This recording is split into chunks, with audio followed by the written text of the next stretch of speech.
नमस्कार दोस्तों, NLM education में आपका हार्दिक अभिनंदन स्वागत। मित्रों, हमने पिछली वीडियो में रुडोल्फ एंड रुडोल्फ पर विचार किया था। तब मैंने बताया था कि बेसिकली व्यवहारवाद आया। व्यवहारवाद के साथ ही भारत में भी अध्ययन करने के लिए बहुत सारे विदेशी विद्वान आए, जैसे रुडोल्फ एंड रुडोल्फ आए, माइनर वीनर आए, मॉरिस जोन्स आए, क्रेवनेल ऑस्टिन जैसे विद्वानों ने भी भारतीयों का अध्ययन किया। तो उन्होंने भारतीय राजनीति के व्यवहारिक अध्ययन करके बहुत सारी नई बातें बताई। इसी दिशा में बहुत सारे भारतीय विद्वान भी थे जो इस दृष्टिकोण में आगे बढ़े। इसमें रजनी कोठारी जैसे विद्वान भी एक महत्वपूर्ण विद्वान है। तो रजनी कोठारी ने भी इस दिशा में बहुत सारा अपना योगदान दिया। और रजनी कोठारी के अलावा हमारे सिलेबस में अमर्त्य सेन भी हैं। तो अमर्त्य सेन भी व्यवहारिक अध्ययन भारत का कर रहे हैं। सीपी भामरी और भिकू पारेख, आशीष नंदी, ऐसे बहुत सारे विद्वान हैं जिन्होंने भारतीय राजनीति का अध्ययन किया और हमें बताया कि हमारे यहाँ समस्या क्या क्या है और कैसे कैसे सारी समस्याओं का निदान बढ़ रहा है या घट रहा है। मेनली मैंने बताया था ये विद्वानों में जो दृष्टिकोण है हमारा परंपरागत और एक व्यवहारवादी, ये दो दृष्टिकोण हैं। बेसिकली परंपरागत दृष्टिकोण है वो परंपरावाद पर बल देता है और व्यवहारवादी विज्ञानवाद या आधुनिकता पर बल देता है। तो जो व्यवहारवादी हैं वो तो कहते हैं कि अगर आपको आधुनिकता लानी है, विकास करना है, तो आपको परंपरा छोड़नी होगी।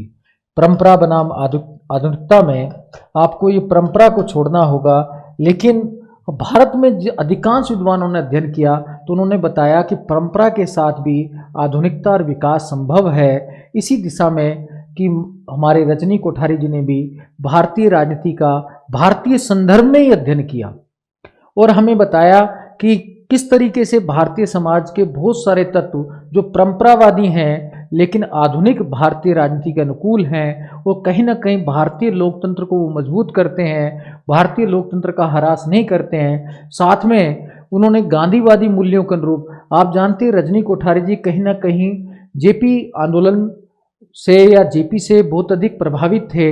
तो जेपी जी के अनुरूप वो कहीं ना कहीं चाहते थे कि हमारे यहाँ स्वायत्त समूह और जनतंत्र की भागीदारी ज़्यादा हो, सत्ता में आम लोगों की भागीदारी ज़्यादा हो। संपूर्ण क्रांति से भी बहुत अधिक प्रभावित थे वो। बेसिकली जो इमरजेंसी थी उसकी भी आलोचना करते हैं।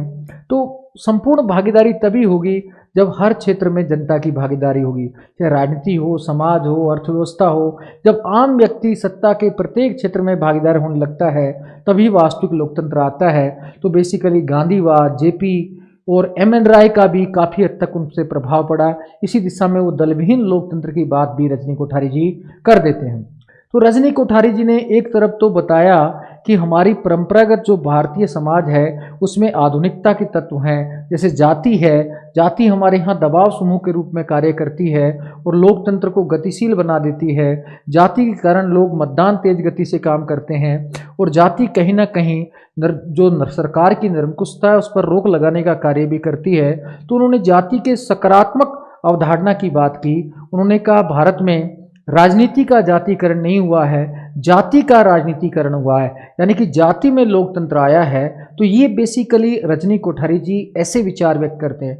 दूसरी ओर उन्होंने वैश्वीकरण और भारतीय राजनीति में जो 90 के दशक के बाद परिवर्तन है कि उन्होंने कहा कि तकनीकी वैश्वीकरण तो अच्छा है भाई, तकनीकी वैश्वीकरण हमारे यहाँ आ रहा है तो उससे तो प्रगति होगी, वो कहीं ना कहीं शीत युद्ध से अच्छा है। लेकिन हमारे यहाँ वैश्वीकरण के साथ साथ भ्रष्टाचार भी बढ़ रहा है, नौकरशाही का प्रभाव बढ़ रहा है, दलों में भी स्वार्थता पड़ रहा है कि नैतिकता दल छोड़ चुके हैं। तो ये चीज़ें उचित नहीं है। तो 1996 के चुनावों की विशेष रूप से चर्चा करते हैं कि बेसिकली यहाँ पर ये समस्याएं जो हैं राजनीति में, सत्तावाद की भूख, सत्ता के पीछे भागना, नैतिकता को भुलाना और उससे कहीं ना कहीं नौकरशाही का बढ़ना, ये समस्याएं कहीं ना कहीं भारतीय लोकतंत्र का पतन कर रही हैं, ये भारतीय लोकतंत्र को फेल कर रही हैं। इससे भारतीय लोकतंत्र फेल होता जा रहा है। ये भी उन्होंने साथ में आगाह किया कि हम अपने मूल लक्ष्य को, जो वास्तव में 50 में संविधान निर्माण के समय लक्ष्य था कि हम गांधीवादी मूल्यों को अपनाएंगे,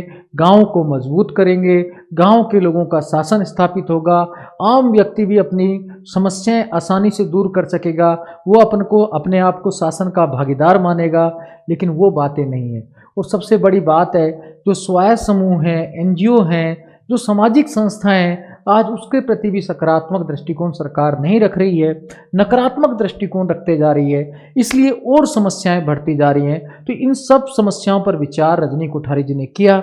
आज हम थोड़ा सा डिटेल में उनके बारे में पढ़ते हैं। तो धीरे धीरे देखिए तो क्या क्या बातें ध्यान रखनी है। ये हमारे सम्मानित रजनी कोठारी जी हैं, जिन्होंने भारतीय राजनीति के महान सिद्धांतकार और महान रचनाकार और अध्ययनकर्ता कह सकते हैं कि एक अद्भुत नज़रिया, निष्पक्ष नज़रिया जो राजनीति का इन्होंने हमारे सामने रखा, तो वो हमें देखना है। तो ये उनके पर अभी रजनी कोठारी जी पर मेमोरियल लेक्चर सीरीज है जो आयोजित की गई थी।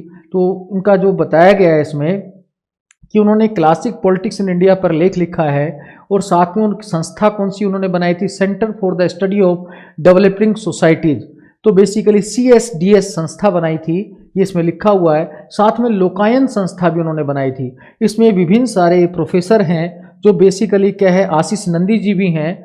आशीष नंदी जी भी इसी शाखा के हैं। आशीष नंदी और डॉक्टर इकबाल, डॉक्टर रसूद्दीन अहमद, ये सब भारतीय संस्कृति और भारतीय लोकतांत्रिक मूल्य सबका संरक्षित करना चाहते हैं, जो चाहते हैं कि भारत में विकास स्थायित्व के साथ हो, वैश्वीकरण का अंधाधुंधकरण ना हो। ये वैश्वीकरण का विरोध नहीं करते, लेकिन कहते हैं वैश्वीकरण हमारे यहाँ सने सने आना चाहिए, और ताकि हम अपना विकास भी कर सकें।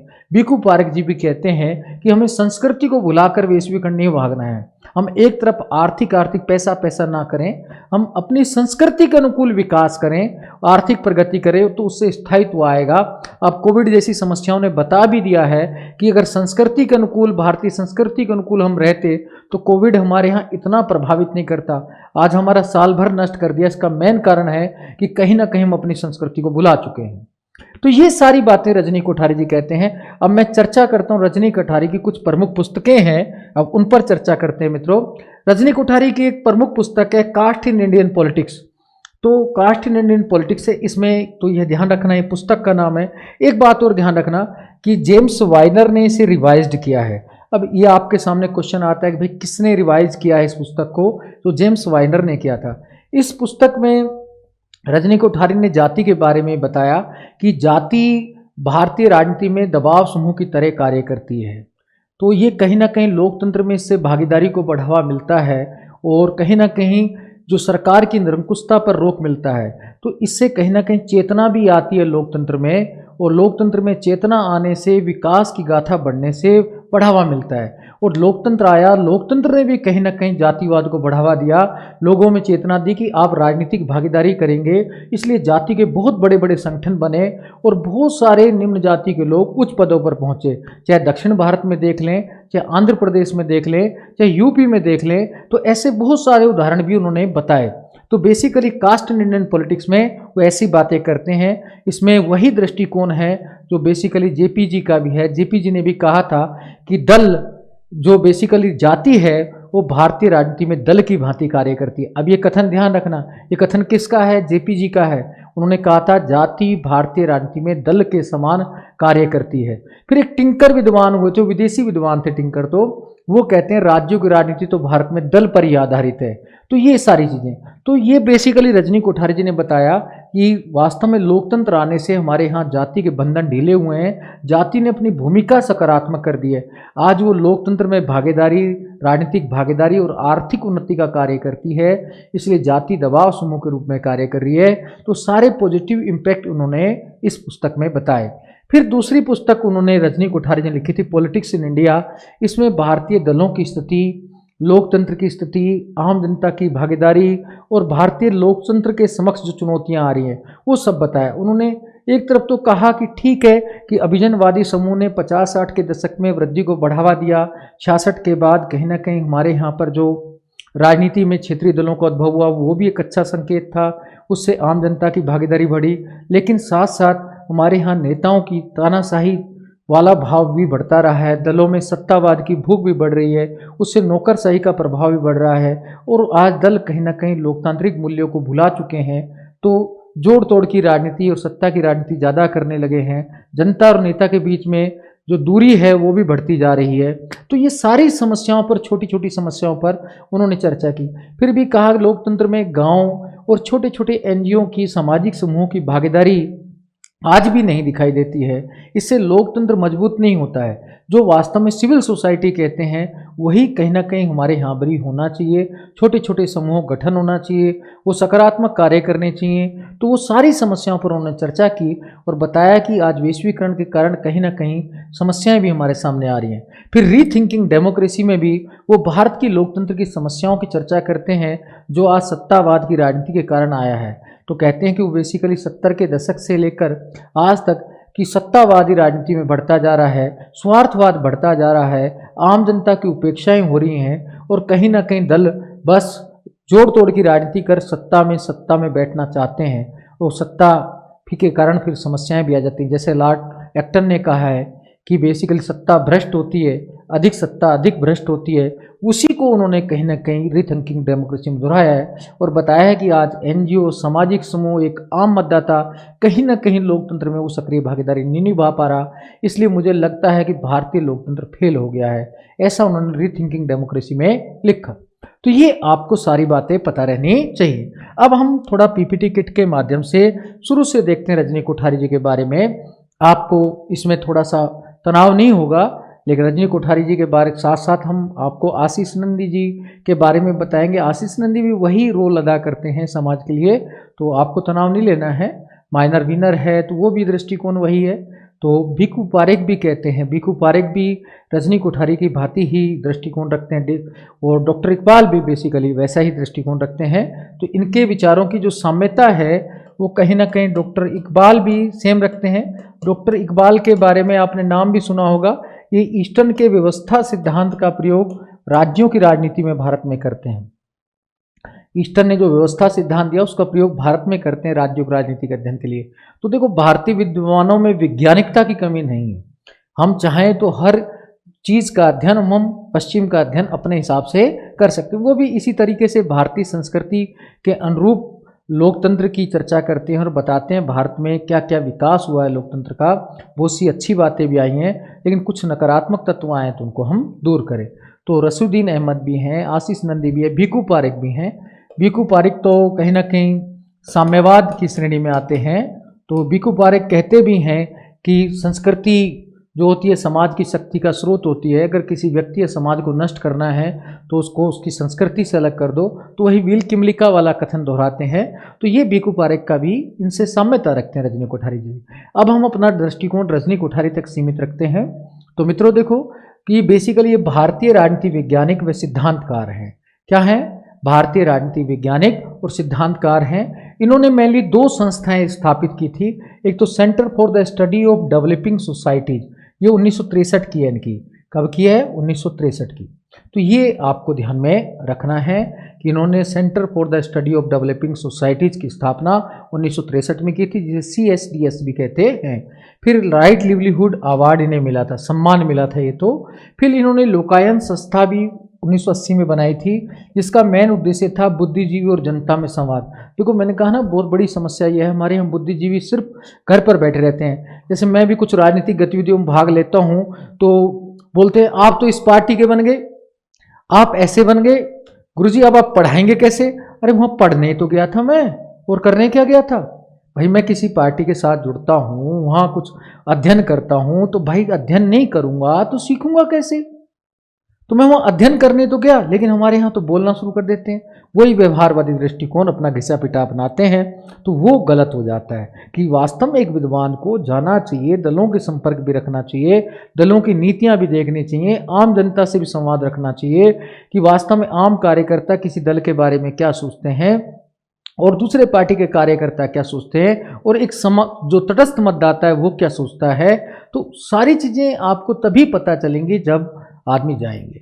जब तक आप आम आदमी व्यक्ति जब कुएं तक जाएगा नहीं, पानी पीने का प्रयास नहीं करेगा, तो उसे कुछ पता नहीं चलेगा। कहते हैं ना कि बिना मरे बिना तो मोक्ष भी नहीं मिलता। तो बेसिकली काम करने से ही आपको ज्ञान होगा। तो बेसिकली इन्होंने लोकायन जैसी संस्था स्थापित की 80 में।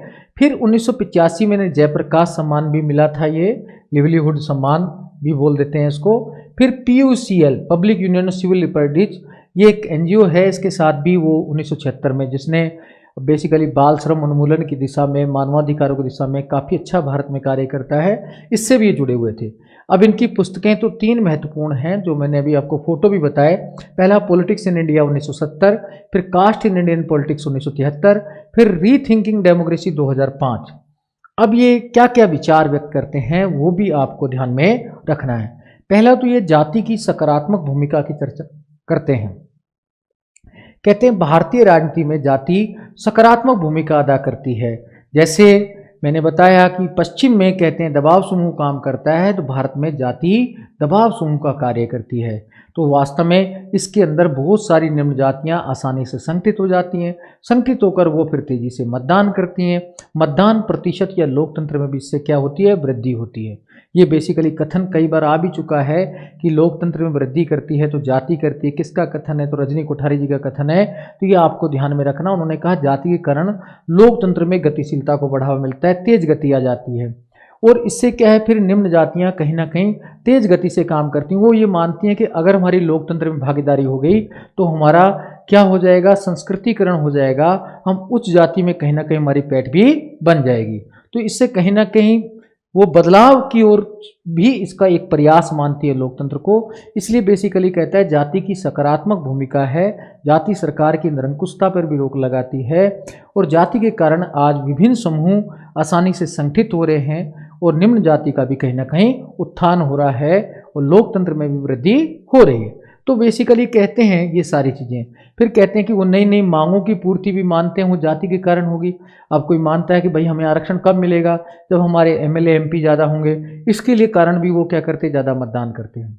अब कोई भी जाति हो, आप देख रहे हैं तो भारत में अभी भी जातिगत चेतना कामयाब है, कहीं ना कहीं लोकतंत्र को बढ़ावा ही देती है, कमजोर नहीं करती है। तो बेसिकली वही बात कहते हैं कि दबाव समूह के रूप में कार्य करती है। फिर कहते हैं राज्य और राष्ट्र निर्माण। कहते हैं भारत में राज्य और राष्ट्र निर्माण की समस्याएं तो हैं, लेकिन धीरे धीरे परंपरागत और आधुनिकता के समय के साथ समन्वय के साथ दूर हो रही हैं। हमारे यहाँ क्षेत्रीय और राष्ट्रीयता दोनों का समन्वय है। और कहते हैं कहीं ना कहीं हरित क्रांति के बाद हमारे यहाँ उत्पादन वृद्धि पर बल दिया गया, उपभोग में वृद्धि किया गया, औद्योगिकरण अपनाया गया, जिससे काफ़ी हद तक राज्य और राष्ट्र निर्माण का कार्य भी हुआ है। लेकिन कुछ समस्याएं विद्यमान हैं, वो धीरे धीरे सने सने दूर होंगी जब हम विकास को सही दिशा में भारतीय मूल्यों के अनुरूप अपनाएंगे, बेसिकली नैतिकता अपनाएंगे। लेकिन हमारे यहाँ इसके साथ साथ राजनीति के बढ़ने के साथ साथ जो सत्तावाद, भूखवाद, भ्रष्टाचार जैसी समस्याएं आई हैं, उन्होंने गरीबी बेरोजगारी को भी बढ़ावा दिया है, जिसके कारण कुछ समस्याएं भी हमारे लोकतंत्र में विद्यमान हुई हैं। फिर कहते हैं लोकतंत्र में और लोकतंत्र और प्रतिनिधि प्रणाली। तो कहते हैं भारत में लोकतंत्र और प्रतिनिधि प्रणाली का विकास शुरू में तेज गति से हुआ, लेकिन इमरजेंसी के बाद देखते हैं कि प्रतिनिधि प्रणाली का जो है वो ह्रास होता दिखाई दे रहा है। आज प्रतिनिधि का मतलब बस चुनाव जीतना है और चुनाव में विभिन्न प्रकार के हथकंडे अपनाना है, कभी सांप्रदायिकता के नाम पर, कभी धर्म के नाम पर, और कभी सिर्फ बस प्रोपेगेंडा के नाम पर। बस चुनाव में विजय होने के लिए सारे काम प्रतिनिधि करता है और उसके बाद जनता से दूरी बना लेता है। तो इसलिए हमारे यहाँ प्रतिनिधि प्रणाली में बहुत समस्याएं भी आ रही हैं। तो हमारे प्रतिनिधि ऐसे होने चाहिए जो जनता के प्रति उत्तरदायी रहें। इसके बाद ये मैंने कहा जेपी से प्रभावित हैं और कहीं ना कहीं एम.एन. राय का भी प्रभाव है, तो उनसे प्रभावित होकर ये दलविहीन लोकतंत्र की बात कर देते हैं। हम कहते हैं दलविहीन लोकतंत्र होना चाहिए और 96 की स्थिति का तो आप पूरा विशेष अध्ययन करते हैं। कहते हैं देखो 96 में 96 में आप जानते हैं 11वीं लोकसभा के समय किसी को भी स्पष्ट बहुमत नहीं मिला था। पहले 13 दिन अटल जी प्रधानमंत्री रहे, फिर देवगौड़ा प्रधानमंत्री बने, फिर गुजराल बने, फिर 98 में दोबारा चुनाव हो गए। उसमें बस पूंजीवाद, कारपोरेट पूंजीवाद का रोल, कि बड़े बड़े पूंजीपतियों का रोल, नौकरशाही हावी होती दिखाई दी। ऐसा लग रहा था कि जो सत्ताएं हैं, शासन है, वो कॉरपोरेट जगत कहीं ना कहीं और नौकरशाह इधर से उधर बदल रहे हैं। तो कभी नौकरशाहों को नियुक्ति मिल रही थी, कभी कारपोरेट जगत वाला सारा काम कर रहा था। तो कह रहे हैं ये कहीं ना कहीं पतन का प्रतीक है। इसलिए भारत में दलविहीन लोकतंत्र श्रेष्ठ हो सकता है, तो हमें दलविहीन लोकतंत्र अपनाना चाहिए। आप जानते हैं कि दलविहीन लोकतंत्र की सबसे पहली बात पहले एम.एन. राय ने बात की थी, उसके बाद जेपी ने समर्थन किया था और फिर कहीं ना कहीं रजनी कोठारी जी ने इसका समर्थन कर दिया। फिर ये सांप्रदायिकता का भी अध्ययन करते हैं भारतीय राजनीति में। तो उन्होंने 1970 के दशक में गुजरात दंगों की भी आलोचना की थी। 2002 में जब गुजरात में दंगे हुए तो उन्होंने उसकी भी आलोचना की। कहते हैं सांप्रदायिकता का राजनीति में कोई स्थान नहीं होना चाहिए।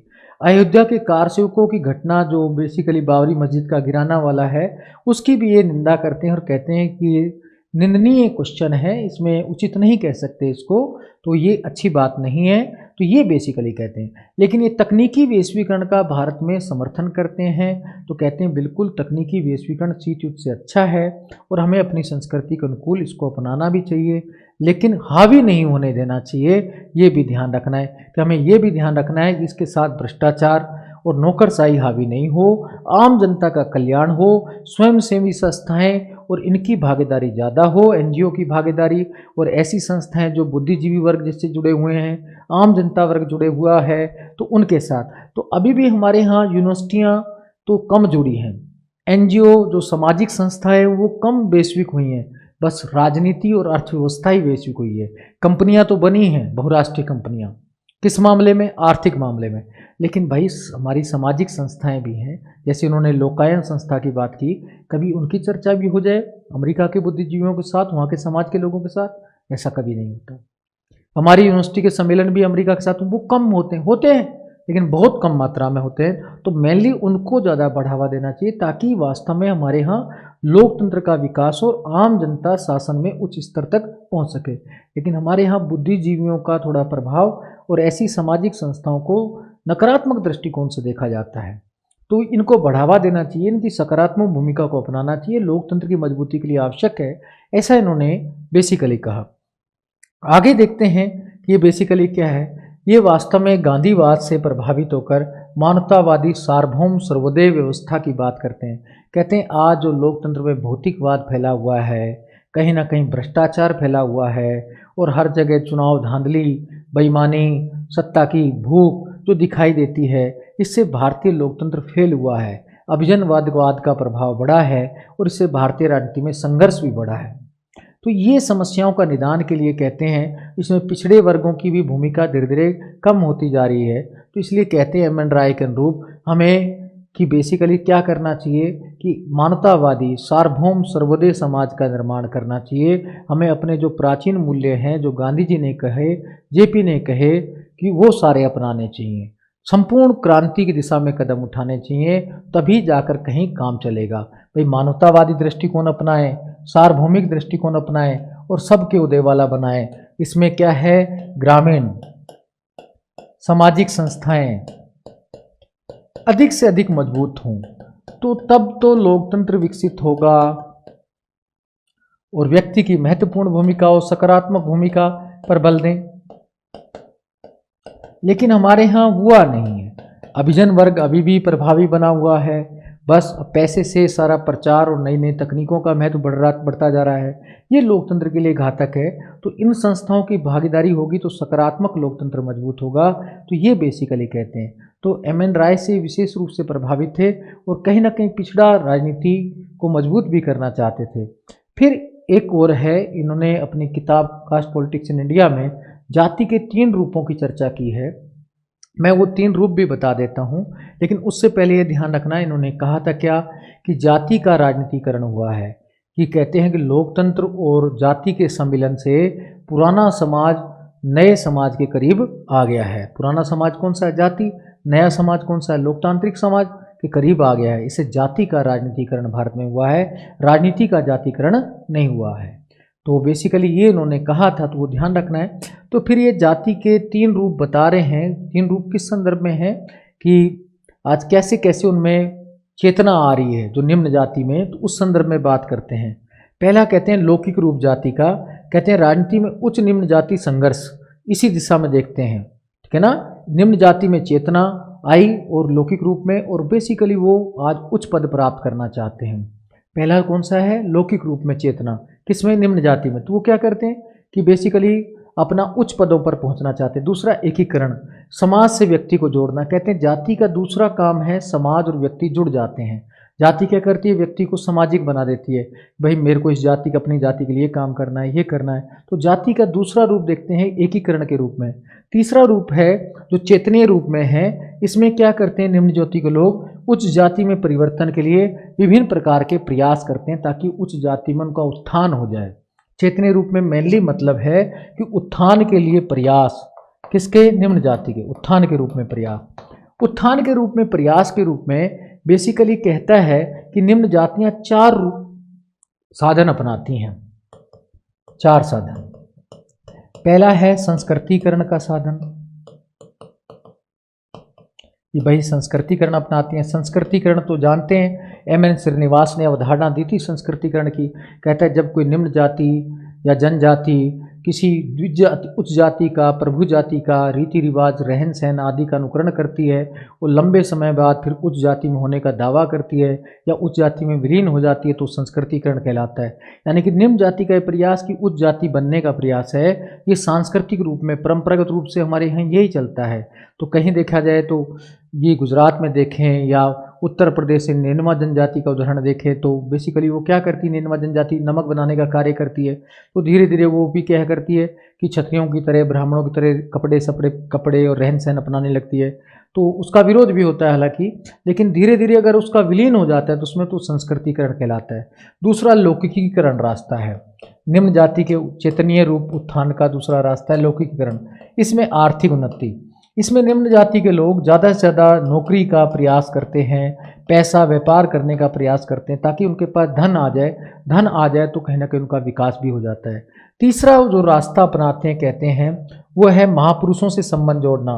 तो अपने महापुरुषों से संबंध जोड़ लेते हैं कि भाई हमारे यहाँ ये महापुरुष हुए थे, हम तो उनकी संतान हैं। कोई कहता है बौद्ध की संतान है, तो कोई कहता है भीमराव अम्बेडकर के हैं। तो बेसिकली बड़े बड़े महापुरुषों को अपना आदर्श मान लेते हैं और उस माध्यम से कहीं ना कहीं उच्च जाति में होने का दावा करते हैं। चौथा जो है वो सबसे अच्छा रूप ये बताते हैं राजनीति में भागीदारी का। तो अपने उत्थान के लिए वो राजनीति में भागीदारी करते हैं। वो कहते हैं जब हमें सत्ता में भागीदारी मिलेगी तो हम भी मिनिस्टर या सीएम बनेंगे, पीएम बनेंगे, तो लोग हमारा सम्मान करेंगे। तो चौथा रूप जो है वो राजनीति में भागीदारी का है। तो इस तरीके चैतन्य रूप में वो बताते हैं किस प्रकार से निम्न जाति आज भारत में 4 रूपों के माध्यम से 4 प्रकार से उच्च जाति बनने का प्रयास कर रही है, अपनी उन्नति करने का प्रयास कर रही है। तो रजनी कोठारी जी ने बहुत अच्छा अध्ययन किया। हम नेक्स्ट वीडियो में फिर मिलेंगे आपसे और हम बहुत सारे टॉपिकों पर बताएंगे। आप तनाव ना लें, हम लाइव क्लास भी चलाएंगे, पक्का है 10-15 दिन आपके लिए सामने लाएंगे। लेकिन आपसे रिक्वेस्ट है कि आप इन वीडियो को अधिक से अधिक शेयर कीजिए, क्योंकि शेयर करेंगे तभी व्यू आएंगे तो मेरी हिम्मत बढ़ेगी तो मैं कुछ ज़्यादा काम करूँगा। नहीं तो फिर वही है कि व्यू नहीं आते तो फिर मैं भी सोचता हूँ कि बच्चे देखते ही नहीं मुझे, तो मैं क्यों बनाऊँ। तो भाई मेरे को जब कोई फ़ायदा ही नहीं होता, लाभ भी नहीं होता, भाई हर आदमी जन समर्थन तो चाहता है, आर्थिक समर्थन तो नहीं। आप जानते हैं राजनीति विज्ञान पढ़ते हैं, जन समर्थन सबको चाहिए। तो मुझे आपका समर्थन बहुत ही आवश्यक है, मेरे विकास के लिए भी और आपके विकास के लिए भी। तो मैं आपसे उम्मीद करता हूं कि आप इसको अधिक से अधिक लाइक करेंगे, शेयर करेंगे और सब्सक्राइब करेंगे मेरे चैनल को और इसको बढ़ावा देंगे। फिर मैं आपको वादा करता हूं कि 1 मार्च के आसपास मैं आपके लिए लाइव उपस्थित होऊंगा और आपके जितने भी टिपिकल टॉपिक हैं, पूरे सिलेबस नहीं, आपको जो बोले टिपिकल हो आप मुझे नोट करा देना, मैं वही आपके सामने पढ़ा दूंगा विदाउट एनी कॉस्ट। बहुत बहुत धन्यवाद, नमस्कार, जय हिंद, जय भारत।